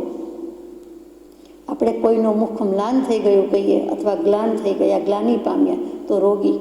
કોઈને કોઈ રીતે રોગ આવે છે, અથવા તો રોગ જેવું થઈ જાય છે, મૂડમાં નથી, ઉદાસીનતા છે, તો જે કંઈ ભાવોમાં બદલાવ આવે છે, એટલે કે શરીર ઉપર પણ અસર પડે છે, તો એ રોગી, સાદી ભાષામાં રોગી રાખીએ તો એનો પણ વિનય કરવાનો છે. ગણનો એટલે કે સાધુજનનું જે કંઈ ટોળું છે, એટલે ટોળું ન બોલાય, ત્યાં સમુદાય કહીએ છીએ, ગણ કહીએ છીએ. ગણ શબ્દમાં જ આવી ગયું. ગણધર કહીએ છીએ, ટોળું, સમુદાય. ગચ્છ, કુળ, તો અહીંયા ગણ, એ આખા ગ્રુપનો વિનય કરવાનો છે. આ ગ્રુપ તે ગ્રુપ નહીં, પણ કોઈ પણ છે, આ એક જ ઓળખું છું, આ એક જ અમારા સંસારી પક્ષના સગા છે, માટે એમનો વિનય, એમ નહીં. આખા ગ્રુપનો વિનય, આખા ઘરનો, આખા પરિવારનો. પછી કુલ એટલે કુળ આવ્યું. તો કુળમાં શું? તો કે અનેક ગચ્છ ભેગા થઈને જે સમુદાય થાય છે તેને કુલ કહેવાય છે, કુળ કહીએ છીએ. કુટુંબ અને કુળ કહીએ છીએ. એવી જ રીતે બધી જ આ વાત સાધુ મુનિની ચાલે છે. આ 10 ભેદ એના મૂકેલા છે, તો એનો પણ વિનય કરવાનો છે. આ તો અમારા સ્થાનકવાસી જ છે, અમારા ગોંડલ સંપ્રદાયના છે, અમારા લીંબડી સંપ્રદાયના છે, અમારા ખંભાત સંપ્રદાય, અમારો બરવાડા સંપ્રદાય, એમ નહીં. 8 પક્ષ, કચ્છ 8 પક્ષ, મોટી પક્ષ, નાની પક્ષ, એમ નહીં. અથવા તો આ તપા ગચ્છી છે, અંચલ ગચ્છી છે, ખરતર ગચ્છી છે, તો જુદા જુદા ગચ્છના છે, તો શું? મૂળ તો મહાવીરના, અને એના મૂળમાં તો બધા નિગોદના નીકળેલા, અનંતકાળથી રજડતા. એમાં તમારું મૂળ ને અમારું કુળ શું? કોનું કુટુંબ ને કોના પરિવાર ને કોના માત ને કોના તાત, કોણ સ્વજન? અને અનંત ભવમાં કોઈ ભવ સાથે, કોઈ વ્યક્તિ સાથે કોઈ સગપણ કરવામાં બાકી રાખ્યું નથી. એટલે કોઈને કોઈ ભવના તો આપણા બધા વાલા જ છે, સગા વાલા જ છે. તો પછી સગા એટલા વાલા નહીં, તો પછી એને કોના ઉપર રાગ કરવો અને કોના ઉપર દ્વેષ કરવો? બધા જ વાલા, બધા જ મજાના, બધા જ મોટા, બધા જ પ્રિય. તો આપણને તરત જ વિનય ગુણનો ત્યાં બહુમાન લાગે છે, કે વિનય ગુણ હોય તો જ આ પ્રમાણે ભાવ આવી શકે, થઈ શકે, બાકી સંભવી શકે નહીં. પછી સંઘનો વિનય કરવાનો કીધો છે. ચતુર્વિધ સંઘ, સાધુ, સાધ્વી, શ્રાવક અને શ્રાવિકા. માત્ર સાધુ સાધ્વીનો વિનય એમ નથી કીધો, ત્યાં શ્રાવક શ્રાવિકાનું પણ કહી દીધું છે. સાધુ સાધ્વીજીને પણ એટલું જ લાગવું પડે કે શ્રાવક શ્રાવિકાનો એ પણ વિનય છોડે નહીં, મૂકી શકે નહીં તો એ પણ દોષનું કારણ છે, દોષમાં પડે છે. એવી જ રીતે શ્રાવક શ્રાવિકાએ તો સાધુ સાધ્વીનો વિનય કરવાનો જ હોય. ટૂંકમાં ચારેય અરસપરસ પણ વિનય કરવાનો છે તે કેવું છે. અને ત્યાર પછી છેલ્લો શબ્દ છે સમનોજ્ઞા નામ. મનોજ્ઞ સમનોજ્ઞ નામ. અહીંયા મનોજ્ઞ શબ્દનો અર્થ જરા જુદો છે કે ગોચરી પાણીના જેને પરસ્પર વ્યવહાર છે, સમાજમાં કુટુંબમાં આપણે કહીએ કે અમારે એમને વાટકી વ્યવહાર છે, તેવી જ રીતે ગોચરી વગેરેમાં પણ સાથે ઓરી શકાય, બેસી શકાય, વાપરી શકાય, એ જે કાંઈ નિયમાવલી હોય તે, તો એમાં પરસ્પર જે વ્યવહાર વિનય કરવો જોઈએ તેની વાત છે. એટલે સમનોજ્ઞનો વિનય પણ કરવાનો છે. ટૂંકમાં ઘણું બધું કહી દીધું છે. આચાર્ય, ઉપાધ્યાય, તપસ્વી, શૈક્ષક, જ્ઞાન, રોગી, કુલ, ગણ, સમુદાય, સંઘ અને છેલ્લું બાકી હતું તે સમનોજ્ઞ. એ બધાનો વિનય, તેનું નામ વયાવચ, અને તે 10 પ્રકારે વયાવચ, તે પણ તપ છે, તે વિનયનો ગુણ છે. પછી 7 ભેદે ભગવતીજી સૂત્રમાં વિનય મૂક્યો છે. એમાં જ્ઞાનનો, દર્શનનો, ચારિત્રનો, મનનો, વચનનો, કાયાનો અને લોકોપચાર એટલે કે લૌકિક વિનય, ઔપચારિક વિનય એટલે કે વ્યવહાર વિનય. તેમાં ઘણું કહી દીધું કે જ્ઞાન, દર્શન, ચારિત્રનું તો આપણને સામાન્ય થઈ ગયું, મન, વચન, કાયા સામાન્ય થઈ ગયું, પણ વચનમાં પણ વિનય. ક્યાંય પણ ગયા હોઈએ, કોઈ પણ ઘરે આવે તો આપણે સામાન્યપણે શું કહીએ? બધા બધું જાણે જ છે, અનુભવે જ છે, એટલે કહેવાનું રહેતું નથી. પણ આ તો રિવિઝન કે આપણે શું કરી રહ્યા છીએ અને શું નથી કરી શકતા. કેટલાક આવો કહે, આવો બોલે એમાં જ આપણને વિનય કે અવિનય ખબર પડી જાય. માંડ માંડ આ ને વો બોલાતું હોય એવી રીતે. એના ટોનમાં, એના ભાવમાં જુદો જ રણકો હોય. અજાણી આવે તો જુદો ભાવ હોય, જાણીતા આવે તો જુદો ભાવ હોય, ઘરની કુટુંબની સગા ભાઈ બહેન લોહીની સગાઈવાળું કોઈ આવે તો જુદો ભાવ હોય, અને પછી અણગમતું આવે તો જુદી વાત હોય, અણગમતા સમય આવી જાય તો જુદો ભાવ હોય. એ આવો શબ્દમાં ઘણો બધો વિનય અવિનયની ખબર પડી જાય. ખરેખર શું છે આવો આવો આવો? તરત જ 3નું મહત્ત્વ છે. 3માં ત્રેખડ નથી પડતી, 3 ગણું થઈ જાય છે. એટલું આવો આવો એ નહીં, પણ 3 વખતમાં હંમેશા કંઈ પણ ગાતા હોઈએ, કંઈને બોલાવતા હોઈએ તો પધારો પધારો, એમાં 2 વખતમાં મજા આવશે. આવો આવોમાં આવો આવો આવો. ખરેખર આ આપણે સાંભળ્યું છે, જોયું છે વિનય, તો ત્યાં સામો માણસ પાણી પાણી થાય જ, અને આપણે પણ પાણી પાણી થઈ જઈએ જે રોલમાં હોઈએ તે રીતે. કે વિનય છે તો બધું છે, બીજું બધું જ ભૂલી જઈએ. કંઈક અણગમતું કહેવા આવ્યા હોય કે સાંભળવાનું થયું હોય તો પણ આવો આવો આવોથી બધું જતું રહે. પધારો પધારો, anything I can do for you, what can I do for you, એ તો આપણે બહુ સાંભળીએ, પણ ભાવથી, જીવ રેડીને, પ્રાણ મૂકીને કે હું આપની શું સેવા કરી શકું, અથવા કંઈ કામ સેવા હોય તો ફરમાવો, કાંઈ પણ મારે લાયક હોય તો ફરમાવો. ભલે કોઈ ફરમાવાનું હોય કે નહીં, આપણે કરવાના હોઈએ કે નહીં, પણ કેવું પૂછવું એમાં પણ વિનય જોઈએ છે. આજે કેવા પૂછવામાં પૈસા પડતા હોય એવું લાગે કે એમાં પણ દરિદ્રતા, તો ભગવાન કહે છે વચને કા દારિદ્ર્યમ, કિમ દરિદ્રતા કા દારિદ્ર્યમ. વચનમાં શું કામ ગરીબ થવું? વચનથી તો સારું રાખો. મીઠું બોલવું એમ નથી કીધું, કડવું બોલો એમ નથી કીધું, પણ હિત મિત ઘણી વાર વાત થઈ છે એટલે વિશેષ નથી કહેવું. પણ વચન ગુપ્તિ, ભાષા સમિતિ, ભાષા એ જ ભૂષણ છે. બીજા કોઈ ઘરેણાં, ભૂષણ, આભૂષણ એની શોભા નથી, પણ ઘર કે ઘરનાની કે કોઈ પણ વ્યક્તિની શોભા વાણી છે. અને વાણી એટલે વિનયયુક્તા વાણી, વિનયસભર વાણી. એટલે આ એક વિચારવા જેવું છે.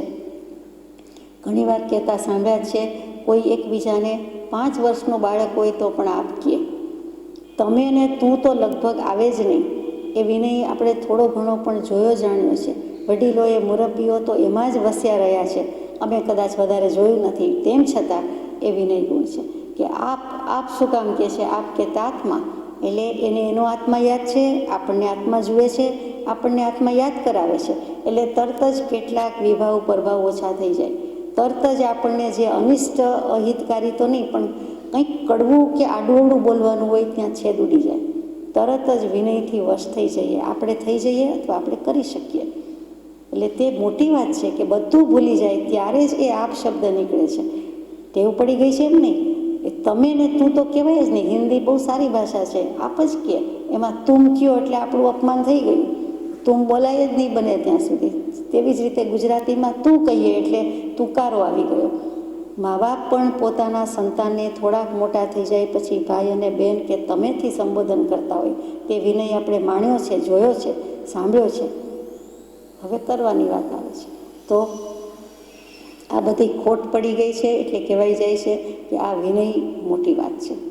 તો જ્ઞાન, દર્શન, ચારિત્ર, મન, વચન, કાયા અને લોકોપચાર, ક્યાંય પણ જઈએ, કોઈ પણ સંબંધમાં હોઈએ, ક્યારેય પણ હોઈએ તો પણ વિનય, વિનય ને વિનય. 8 ભેદે એક જગ્યાએ મૂક્યું છે તો જ્ઞાનનો વિનય પણ 8 ભેદે છે, દર્શનનો વિનય પણ 8 ભેદે છે.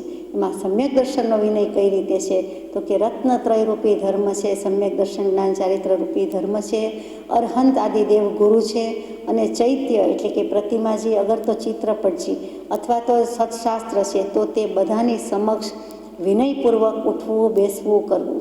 આપણે વાત થઈ ગઈ છે પણ અહીંયા તો જે અનુસંધાન છે તેની વાત લઈએ છીએ. એ અક્ષર રચના છે એ દ્રવ્યશ્રુત છે, એને વાંચન વિચારણા કરવી તે ભાવશ્રુત છે. બંને વિનય માંગ્યા છે. પેલું તો સ્થૂળ દૃષ્ટિએ બાહ્ય રીતે ધીમેકથી જ્ઞાન અને જ્ઞાનના ઉપકરણ પણ ઉઠાવવા જોઈએ. સાપડો વગેરે લઈએ, પુસ્તક વગેરે લઈએ તો જેમ તેમ ન લઈએ, પૂરા ભાવથી, પૂરા પ્રેમથી, પૂરા આદરથી, જાણે કે ભગવાનને લેતા હોઈએ તેવી રીતે એમ આપણો વિનય હોવો જોઈએ. એમ અક્ષર રચના શાસ્ત્ર ઉપર છે દ્રવ્યશ્રુત, અને એનું વાંચન વિચારણા વખતે પણ પૂરેપૂરો વિનય ગુણ, એના આદર વિનય બહુમાન સાથે ભક્તિ કરીએ. એવી ભક્તિ, એવી પૂજા, એના યશોગાન કરીએ. શું દ્રવ્ય સંગ્રહમાં ભગવાને મૂક્યું છે, શું ગોમટસારમાં આવે છે, શું સમયસારજીમાં આવે છે, વચનામૃતજીમાં તો બધા શાસ્ત્રોનો સાર આવી જાય છે. અહોહો, શું જ્ઞાન, શું કૃપાળુદેવ! તો ત્યાં પણ આપણને તે જ્ઞાન અને જ્ઞાની પુરુષ પ્રત્યેનો પરમ વિનય છે. તે વખતે કેટલું બહુમાનપણું છે. અમારી પાસે તો 10 કોપી પડી છે વચનામૃતજીની. એમ બોલતા એમ થાય કે હું અભિનય કરું છું કે આ સાધના કરું છું, અભિનયની વાત ચાલે છે. એમ થાય અરે કોઈક મહાપુણ્ય તે ઘરમાં વળી આવ્યું અથવા તો મને મળ્યું, મહાપુણ્યનો સંયોગ, અને પછી વળી 1ના 2 કે 2ના 5 લીધા, વસાવી શક્યા, સાચવી શક્યા, ટકાવી શક્યા, તો એ આપણને જૈણા છે, વિનય છે. અને તો થાય છે. એટલે જે અહો ને અહાનો ભાવ છે તે બહિરાત્મ દશામાંથી અંતરાત્મ દશામાં મૂકી દે, મિથ્યાત્વમાંથી સમ્યક્ત્વમાં મૂકી દે, તે વિનય ગુણનો મહિમા છે. એટલે આપણે આ વિચારણા કરીએ છીએ કે વિનય તે વિનય, બાકી બધો અવિનય. વિનય ગુણમાં કંઈક ખામી રહી ગઈ છે એટલે જ શુદ્ધાત્મા પ્રત્યેનો વિનય નથી કરી શક્યા. આપણને આપણો આત્મા જ યાદ ન હોય, આપણને આપણો આત્મા જ ઓળખાય નહીં, આપણા આત્મામાં જ શંકા આવે, આપણા આત્મા આત્મભાવમાં ન રહી શકે, આત્મ ઉપયોગમાં નહીં રહી શકે, નથી રહી શકતો, તો આપણા આત્મા પ્રત્યેનો આપણો અવિનય છે. તો જ આમ બન્યું છે, નહીં તો મોક્ષે હોય. એટલે સમજવા જેવું છે કે 8 ભેદે જેમ દર્શનનો વિનય છે તેમ જ્ઞાનનો પણ વિનય કીધો કે ગ્રંથ કહેતા વ્યંજન, કહેતા ઉચ્ચાર, ઉચ્ચાર શુદ્ધિ એ પણ વિનયનો પ્રકાર છે. ક્યાંય ઉચ્ચારમાં ભેદભાવ, ભૂલ હોવું જોઈએ નહીં. તો મોટામાં મોટો મહિમા કહી દીધો. પહેલામાં પહેલું મૂક્યું છે ઉચ્ચાર શુદ્ધિ. પછી અર્થ, જે બોલી ગયા તેનો ભાવાર્થ થોડો ઘણો પણ સમજવો જોઈએ, જાણવો જોઈએ. નહીંતર તો પરદેશ કોઈ ફોરેન લેંગ્વેજમાં બોલી ગયા કે સાંભળી લીધું એવું લાગે તો તે કરવા યોગ્ય નથી. પછી ગ્રંથાર્થ એટલે ગ્રંથ સમજીને ઉચ્ચાર અને આચરણ કરવું જોઈએ. ત્યાર પછી આ 3 ગુણોથી પૂર્ણ હોય એટલે કે અતિશયપણું થઈ જાય, એટલે કે પૂરું થઈ જાય છે, પૂરું થઈ જાય, પૂર્ણતાને પામે છે. પછી ઉપધાન શબ્દ આવે છે કે શાસ્ત્ર અભ્યાસમાં વ્રત નિયમપૂર્વક, ઇન્દ્રિય નિગ્રહપૂર્વક, ઇન્દ્રિયના જયપૂર્વક કર્તવ્ય છે. એમ કૃપાળુદેવનું વચન 800 પછીના પત્રોમાં વારંવાર આવે છે કે સત્શ્રુતનું વાંચન મનન કરવું, પણ ઇન્દ્રિય જયપૂર્વક, ઇન્દ્રિય નિગ્રહના અભ્યાસપૂર્વક. ટેસ્ટથી ખાવું, પીવું, રહેવું, 32 ભોજન, 33 પકવાન, 34 વાનગી, જે કહેવાતું હોય તે.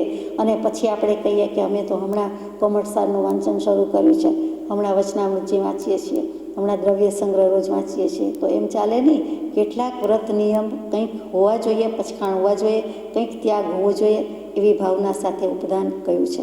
અનિર્ણવ એટલે પોતે જેની પાસેથી જ્ઞાન મળ્યું છે, મેળવ્યું છે, સત્સંગ વગેરે કરે છે તો તેનું નામ ગોપવવું નહીં, ગુરુને ગોપવવા નહીં. અમે કૃપાળુદેવને ભજીએ છીએ તો ભજીએ છીએ, અમે એમનું વાંચીએ છીએ તો વાંચીએ છીએ, છુપાવવું નહીં, એ પણ વિનય છે. અને ત્યાર પછી કહ્યું છે યોગ્ય કાળે અને યોગ્ય સમયે વાંચવું. અકાળે સજ્જાઈ કરવી નહીં, એટલે કે સમય જોઈને સ્વાધ્યાય કરવો. એટલે બપોરે છૂટ લઈ લેવી એમ નહીં કે 12 થી 2 તો વાંચનની ના છે, રાત્રે 12 થી 2 ન કરાય, બપોરે 12 થી 2 ન કરાય. એને અકાળે સજ્જાઈ કીધી નથી, એમાં તો ભણવાની છૂટ છે. એટલે એ બધો ખ્યાલ રાખવો, વિવેક રાખવાની આજ્ઞા છે. 67 બોલ આવે સમકીતના, એમાં પણ આપણે જાણીએ છીએ કે વિનયનો મહિમા ઘણો મૂક્યો છે. એક શાસ્ત્રમાં 52 ભેદ આવે, 66 આવે, 60 આવે, તો એમાં પણ શું છે તો કે મુખ્ય 13 વસ્તુ છે એનો વિનય કરવાનો છે, અને એ 13 ગુણ્યા 4 એટલે 52 ભેદ થાય છે. 13 શું તો કે તીર્થંકર, સિદ્ધ, કુલ, ગણ, સંઘ, ક્રિયા, ધર્મ, સદજ્ઞાન, જ્ઞાની, સુરી, સ્થવિર, ઉપાધ્યાય અને ગણી. આ 13ને કઈ રીતે કરવો તો કે 13ની આસાધના ન કરવી, ભક્તિ કરવી, બહુમાન કરવું, કીર્તિનો પ્રસાર કરવો. એટલે આ 52 ભેદે વિનય છે. શાસ્ત્રોમાં વિનયના ભેદની વાત કીધી જાય એમ નથી. ઘણો બધો મહિમા મૂક્યો છે. આપણાથી થાય તેટલું કરવાનું છે. તો હે વિનય સંપન્નતા ગુણ, તું મારામાં નિરંતર વાસ કર અને મને કદી અભિમાન પ્રાપ્ત ન થાય એવી ભાવના કરીએ છીએ. છેલ્લે એવો માર્ગ વિનય તણો ભાખ્યો શ્રી વિતરાગ, મૂળ હેતુ એ માર્ગનો સમજે કોઈ સુભાગ. સજાત્મ સંપન્ન.